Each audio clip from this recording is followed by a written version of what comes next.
আজকে আমি করব আস্ত মুগের ডাল, মুগ ডাল দিয়ে করবো তরকার ডাল। কড়াইতে প্রথমে তেল দিয়ে দেবো টমেটো কুচি, দিয়ে দেবো আদা পেঁয়াজ রসুন বাটা,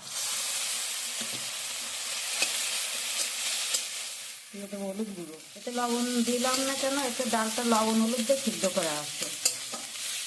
এবার সিদ্ধ করে রাখা তরকার ডাল, সবুজ আস্ত মুগের ডাল, আগে থেকে লবণ হলুদ লঙ্কা দিয়ে সিদ্ধ করে রেখেছি, এখন দিয়ে দেবো। দিয়ে দেবো অল্প একটু জল, আগে থেকে ভেজে রাখা ডিম,